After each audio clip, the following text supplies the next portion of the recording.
Hello friends, ओम श्री गणेशाय नमः। ओम नमः शिवाय। आप सभी का स्वागत है आपकी अपने यूट्यूब चैनल पर।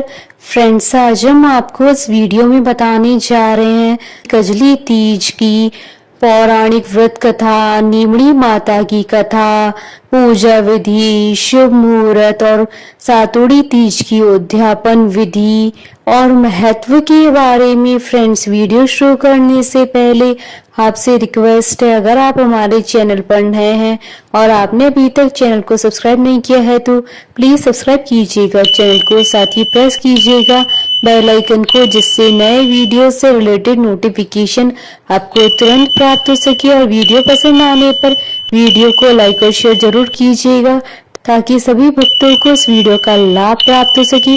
और कमेंट बॉक्स में ओम नमः शिवाय जरूर लिखिएगा। कजरी तीज का व्रत अखंड सौभाग्य के लिए रखा जाता है। इस व्रत को कजली तीज, सातुड़ी तीज, बूढ़ी तीज, नीमड़ी तीज के नाम से जाना जाता है। इस व्रत को सुहागिन स्त्रियां अपने पति की लंबी उम्र और वैवाहिक सुख के लिए रखती हैं। वहीं कुंवारी कन्याएं भी इस व्रत को कर सकती हैं। मान्यता है कि यदि कोई कुंवारी कन्या इस व्रत को करती है तो उसे मनचाहे वर की प्राप्ति होती है। कजरी तीज के व्रत में सुहागन स्त्रियां दुल्हन की तरह सजती और संवरती है और विधिवत माता पार्वती और भगवान शंकर जी की पूजा की जाती है। यह व्रत भारत के कई राज्यों में मनाया जाता है।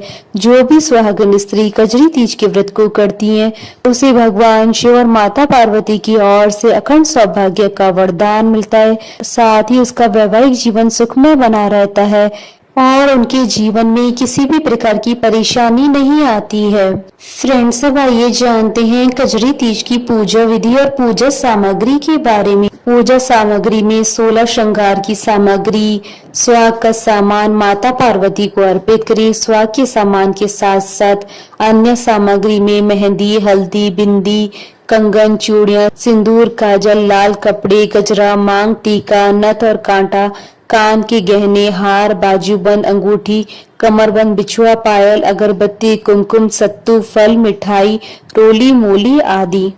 फ्रेंड्स, अब आइए जानते हैं कजरी तीज की पूजा विधि के बारे में। कजरी तीज का व्रत करने वाली महिलाओं को इस दिन सुबह जल्दी उठना चाहिए और स्नान करने के बाद नए वस्त्र धारण करने चाहिए। इसके बाद 16 श्रृंगार अवश्य करने चाहिए। इस व्रत में नीमड़ी माता की पूजा की जाती है। कजरी तीज की पूजा शाम के समय की जाती है। शाम के समय नीमड़ी माता को सबसे पहले रोली और जल के छींटे दे माता का आह्वान करें। इसके बाद नीमड़ी माता के पीछे की दीवार पर मेहंदी, रोली, कुमकुम से 13 बिंदियां लगाएं। बिंदियां लगाने के बाद अपने दाएं हाथ की तर्जनी उंगली से काजल की बिंदी लगाएं। इसके बाद नीमड़ी माता को रोली, वस्त्र और श्रृंगार आदि की वस्तुएं अर्पित करें। यह सभी वस्तुएं अर्पित करने के बाद कलश पर रोली बांधे और माता को फूलों के साथ कुछ दक्षिणा भी चढ़ाएं। सभी पूजा विधि पूरी होने के बाद किसी तालाब या नदी या बहते जल के पास जाकर एक दीपक जलाएं। दीपक जलाने के बाद उसकी रोशनी में नींबू, ककड़ी, नीम डाली और नाक की नथ और साड़ी के पल्लू में चंद्रमा को देखते हुए अर्घ्य दें। फ्रेंड्स, अब आइए जानते हैं कजरी तीज के नियमों के बारे में। इस दिन मिट्टी से बनाए भगवान शंकर और माता पार्वती की प्रतिमा की पूजा करें। इस दिन चावल, चना, गेहूं, मेवे और घी से सत्तू बनाएं। सुहागिन महिला इस दिन श्रृंगार का दान अवश्य करें। मान्यता है श्रृंगार का दान करने से अखंड सौभाग्यवती होने का वरदान मिलता है। इस दिन का व्रत सुहागिन स्त्रियों के लिए श्रृंगार के बिना अधूरा समझा जाता है। भगवान शिव और माता पार्वती के अलावा भगवान विष्णु जी की भी कजरी तीज के दिन पूजा करनी चाहिए। सुहागिन महिलाओं के द्वारा कजरी तीज को मायके या मामा के यहाँ मनाने की परंपरा है। इस दिन हाथ में मेहंदी अवश्य लगानी चाहिए, नहीं तो यह व्रत अधूरा माना जाता है। कजरी तीज की पूजा के बाद बड़े बुजुर्गों का आशीर्वाद अवश्य लें। कजरी तीज के व्रत में एक समय आहार करने के बाद दिन भर कुछ नहीं खाया जाता है, जिसे सरगी कहा जाता है। फिर नीमड़ी माता की पूजा करके नीमड़ी माता की कथा सुनी जाती है। चांद निकलने के बाद चांद की पूजा की जाती है और अर्घ्य देने के बाद बड़ों के चरण स्पर्श किए जाते हैं। इसके बाद सत्तू के व्यंजन से व्रत खोला जाता है। गर्भवती स्त्री इस व्रत के दौरान फलाहार कर सकती है। यदि चांद उदय होते नहीं दिख पाए तो चांद निकलने का समय टालकर आसमान की ओर अर्घ्य देकर व्रत खोल ले। फ्रेंड्स, अब आइए जानते हैं कजरी तीज के व्रत की उद्यापन विधि के बारे में।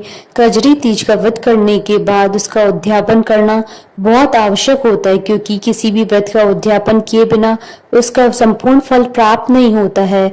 कजरी तीज के दिन 4 सत्तू के पिंड बनाए, उसमें से एक पिंड सास का, दूसरा मंदिर का, तीसरा पति का, चौथा पिंड खुद का बनाए। इसके अलावा सवा पाव सत्तू के 17 पिंड और अलग से बनाए। इसमें से 16 पिंड सुहागनों के लिए और एक सांख्या के लिए रखी। इसके बाद इन सभी 17 पिंडों को प्लेटों में रखिए और इन पर कुमकुम से टीका करें और लच्छा, सुपारी, एक सिक्का और गिट लगाएं। ये सभी प्लेटें 16 सुहागनों को दे दें। सुहागनों को पिंडों की प्लेटें देने के बाद एक प्लेट में बड़ा सा पिंड रखकर उसमें श्रृंगार की सभी वस्तुएं रखें और अपनी श्रद्धा के अनुसार दक्षिणा रखकर अपनी सास के पैर छूकर उन्हें दें। अगर आपके घर में आपकी सास नहीं है तो आप अपनी ननंद या किसी बुजुर्ग स्त्री को भी ये प्लेट दे सकते हैं। इसके बाद सभी 16 सुहागनों को सत्तू दे दें। इसमें से जो आपने एक पिंड मंदिर के लिए बनाया है उसे मंदिर में दान कर दें, दूसरा पिंड पति को दें और एक पिंड खुद खा लें। इसके बाद अपने घर के किसी लड़के जैसे देवर, भांजे, भतीजे आदि को एक तौलिया, वस्त्र और सत्तू वाली प्लेट कुछ दक्षिणा के साथ दे दें, लेकिन सत्तू वाली प्लेट अपने सगे भाई को बिल्कुल भी ना दें। इसके बाद तीज माता का आशीर्वाद ले और जाने अनजाने में हुई भूल के लिए क्षमा प्रार्थना करें। फ्रेंड्स, अब आइए जानते हैं साल 2025 की कजरी तीज अर्थात सातोड़ी तीज की शुभ मुहूर्त के बारे में। हिंदू पंचांग के अनुसार साल 2025 में कजरी तीज 12 अगस्त 2025 मंगलवार के दिन है। भाद्रपद कृष्ण तृतीय तिथि प्रारंभ होगी 11 अगस्त 2025 को सुबह 10:33 पर और भाद्रपद कृष्ण तृतीय तिथि का समापन होगा 12 अगस्त 2025 को सुबह 8:40 पर। उदय तिथि के आधार पर कजरी तीज का व्रत 12 अगस्त 2025 मंगलवार के दिन रखा जाएगा। इस दिन चंद्रोदय का समय रहेगा 12 अगस्त 2025 को रात्रि 9:05 पर। इस दिन सर्वा सिद्धि योग, सुकर्मा योग और धृति योग का शुभ संयोग भी बन रहा है। साथ ही इस दिन भाद्रपद मास की संकष्टी चतुर्थी, जिसे बड़ी चौथ और बहुला चौथ के नाम से भी जाना जाता है, का व्रत रखा जाएगा। सर्वा सिद्धि योग का प्रारंभ होगा 12 अगस्त 2025 को सुबह 11:52 से अगले दिन सुबह 13 अगस्त 2025 को 5:57 तक। इन दुर्लभ संयोगों के बनने के कारण साल 2025 की कजरी तीज का महत्व कई गुना अधिक बढ़ जाता है।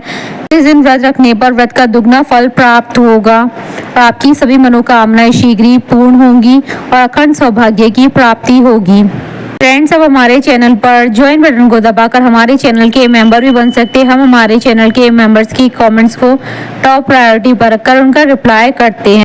फ्रेंड्स, अब आइए प्रारंभ करें नीमड़ी माता की व्रत कथा। एक बहुत ही धनवान सेठ सेठानी थे, लेकिन उनकी कोई संतान नहीं थी।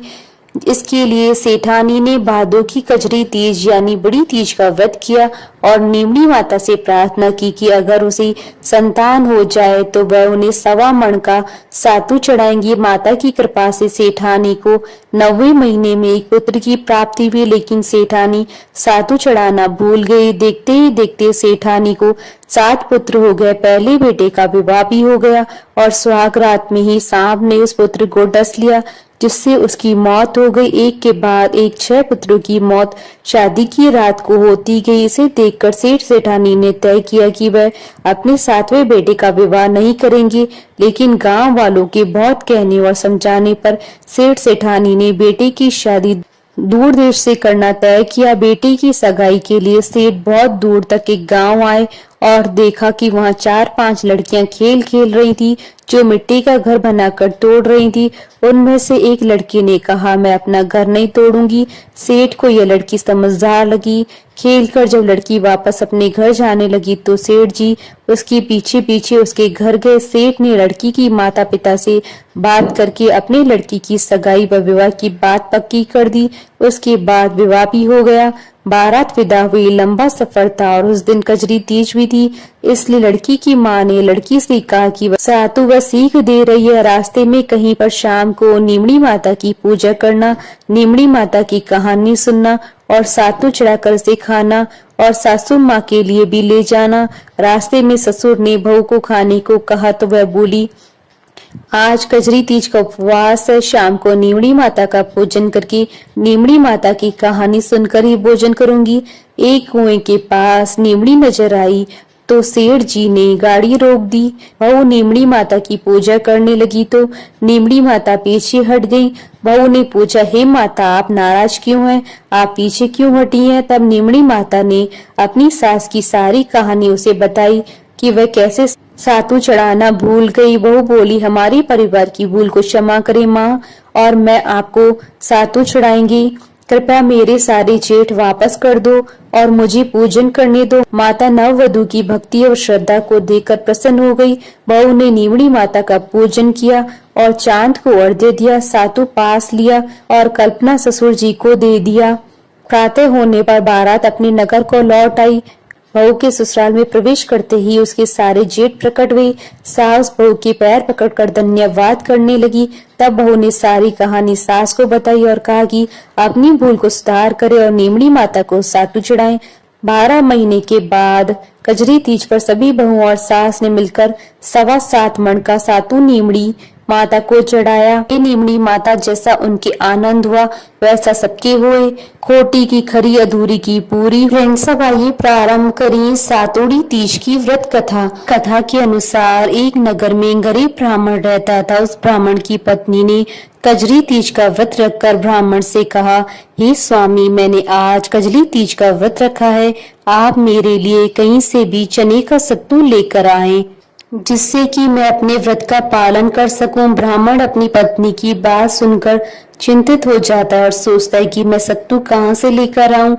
अपनी पत्नी की बात सुनकर ब्राह्मण उसी समय घर से निकल गया और साहूकार की दुकान पर पहुंच गया और चने की दाल, घी, शक्कर आदि मिलाकर 1.25 किलो सत्तू बनवा लिया और घर की ओर चलने लगा। साहूकार ने उसे जाता देखकर रोका और पैसे देने के लिए कहा। ब्राह्मण के पास पैसे नहीं थे, जिसके बाद साहूकार और ब्राह्मण के बीच में बहस होने लगी। दोनों के बीच जोर जोर से बहस होने पर साहूकार की नौकर भी जाग गए और चोर चोर की आवाज लगाने लगे। ब्राह्मण ये सब देखकर वहां से भागने लगा। तभी साहूकार के नौकर उसका पीछा करने लगे और उसे पकड़कर साहूकार के पास ले गए। ब्राह्मण ने साहूकार को अपनी स्थिति के बारे में बताया और यह भी बताया कि उसकी पत्नी ने आज तीज का व्रत किया है, इसलिए मैंने यह सत्तू बनवाया है जिससे उसका व्रत पूर्ण हो सके। साहूकार के नौकरों ने उस ब्राह्मण की तलाशी ली, लेकिन उन्हें सिवाय सत्तू के अलावा और कुछ नहीं मिला। वहां घर पर उस ब्राह्मण की पत्नी उसका इंतजार कर रही थी ताकि वह अपने व्रत को पूर्ण कर सके। साहूकार को उस गरीब ब्राह्मण पर दया आ गई और उसने उस ब्राह्मण से कहा कि आज से तुम्हारी पत्नी मेरी बहन है।